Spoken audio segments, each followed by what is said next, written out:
Attorney, simulan ko na dun sa nabanggit kanina ni Chiki na si Attorney Bukoy. Sabi daw kasi, most likely, by Friday, maisasubmit na yung response doon sa sinumite ni Vice President Sara Oh, Duterte. answer ad cautelam. Yan. Oh. So, ibig bang sabihin ito, umokay tayo sa schedule nitong proceedings natin?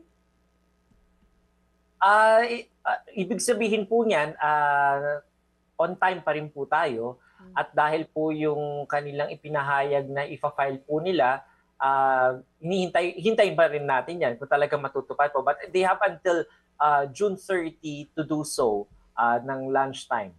30, hindi 28 kasi 28 is natapat ulit ng weekend. Tama po. Oo. Pero attorney, ito nga yung pinag-uusapan namin ni Chiki kasi 'di ba nasa step 6 na tayo. Syempre nalito-lito na kami sa steps. So ibig bang sabihin ito, pagka natuloy yung pagsasubmit ng Congress, so uusad na tayo? Sorry ilan nga ba yung steps, attorney? Please educate us. Ano ba yung mga steps na yun, attorney, para we're on the same page? 11 steps po yan, no? So, nasa step 6 na po tayo, which is awaiting the reply of the House prosecutors within 5 days from the receipt of the answer. So, katulad ng sinabi nyo nga kanina, hanggang June 28 yung pag-a-await ng reply. But since it is a Saturday, then the next business day will be a Monday. So, June 30 po. So, after po na step 6, of course, step 7 na tayo, based po dun sa Senate rules po natin. However, we cannot convene the impeachment court as of yet because of the fact that we are still awaiting for the second compliance by the House of Representatives, and it will only be submitted upon the reconvening of the 20th Congress, which is on scheduled to be on July 28th. So it is only after that that we expect the compliance on the second order po ng impeachment court, and at the same time po yung bagong assignment po o authority po ng mga bagong prosecutors na papasok sa 20th Congress, hinihintay rin po natin yan. Na mangyayari lamang yan po siguro after the convening of the 20th Congress on July 28th. Ayun. So definitely eto yung sinasabi po ninyo, attorney, na kumbaga paghahayag ng Kongreso ng prosecutors na willing kaming itawid yung same impeachment complaint doon sa 20th Congress. Tama po. Ito na po yung communication from the 20th Congress na ipagpapatuloy po nila at tinatanggap po nila yung pagpasa ng baton ng 19th Congress to the 20th Congress. Pero, sorry po, bago ko ipasa kay Chiki, kanina kasi may narinig kami na sinabi ni Senate President, Presiding Officer Chis Escudero, titigas ng ulo ng mga nasa Kongreso. Ano po bang pinaguhugutan nito? I think he was referring to the acceptance po nung appearance ad cautelam nung una. Parang nabasa ko po yung transcript at napanood ko si Senate President. So parang isa po yun sa mga nabanggit niya po na issue niya po na parang kung gusto pong bumilis yung proseso, bakit pati daw yung papareceive daw po ng appearance ad cautelam ay hindi po kagad na receive. Which is, sinabi naman po ng mga tagapagsalita ng House po na explain na rin po naman nila yon sa kanilang respective press conferences kung bakit ganun po yung nangyari. So hindi na frustrated si SP Cheese?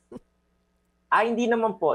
Actually po, masaya po yung impeachment court na nag-submit na po ng submission yung House of Representatives at finormally inform na po nila yung impeachment court regarding the House resolution that they passed to comply with the first order of the impeachment court. So that is a welcome development. At least umuusad, di ba? Oo. Opo, yun po yung masaya doon, yung magandang nangyari po. Oo. Pero attorney, since itong yung kampo ni VP Sara Duterte ay hindi naman nire-recognize itong jurisdiction ng impeachment court po dito po sa kaso niya, meron ba tong epekto sa impeachment trial? Does it hold any water itong opinion nila sa kampo nila na wala namang jurisdiction ang impeachment court dito? Kung makikita nyo po sa previous impeachment proceedings din po, yung kay dating President Estrada, tapos yung kay Chief Justice Corona po, lahat po ng depensa ay nagpasa po ng kani-kanilang version po ng motion to dismiss. So katulad po ng ine-explain po namin, isa po talaga yung paraan na ginagawa po ng defense. At yun po ay kanilang karapatan na isulong yung argument na po yun para po for the consideration po ng impeachment court. So, ito po ay lamang po, ito po yung pagtupad siguro ng depensa doon sa kanilang duty na to represent their client to exhaust all remedies. And part of it is filing what they filed, which is an answer ad cautelam po to question the jurisdiction of the impeachment court. And we are expecting po yung reply ng House prosecutors din po, magagaling din naman pong mga abogado po yung mga nandyan. Alam rin po nila kung paano sagutin yun.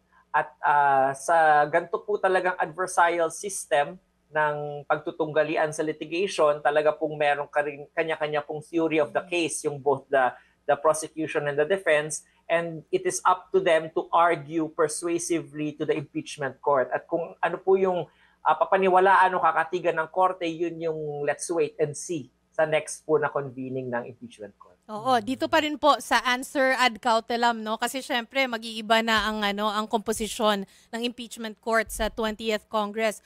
Based on itong answer ad cautelam po ni VP Sara, pwede po ba itong pagbotohan pa ng impeachment court sa 20th Congress and tuluyang ma-dismiss ang impeachment case laban kay VP Sara? Pwede po ba yun? It is in the realm of possibilities po. Hindi po dinidiscount ng impeachment court that might be one of the issues to be raised. However, as we said po nga, kaya po nagpa-comply at nagbigay po ng order impeachment court doon sa House 19th Congress, sa House Prosecutors po at saka sa House of Representatives, is para kung magkaroon po ng ganyan na naman na diskusyon, ay liliit na po ngayon yung legal argument na isinusulong po ng depensa tungkol dyan sa sa issue na po yan. Dahil po kung may compliance na po yung House Prosecutors, siguro titingnan na po yun ng ating mga senator judges na sufficient na po to answer the initial questions raised by Senator Judge Bato de la Rosa during the June 10 deliberations. Ang pag-submit po ba ni VP Sara nitong answer ad cautelam po niya, is that move already saying na, well, inaano na niya, talagang she's saying na, the impeachment court actually has jurisdiction kasi sumagot siya. Yung move niya na sumagot siya. Kasi ang sabi ni SP Cheese kanina, itong pagsagot now ni VP Sara is part of the trial already. Tama po. Lahat po ng mga preliminary na nangyayari mula po sa pag-issue ng summons is already part of the trial process po. Hindi lamang po ang trial yung pagpepresenta ng ebidensya. Bago po tayo makarating sa pagpepresenta ng ebidensya, marami pa pong kailangang pagdaanan yan. Katulad na lamang po ng pagkuha ng jurisdiksyon ng impeachment court doon sa nasasakdal. At magagawa lamang po yan kapag nagkaroon ng summons na in-issue at ma-receive po yung summons na yon. So dahil na-receive na po, meron na po tayong jurisdiction over the person of Vice President Duterte.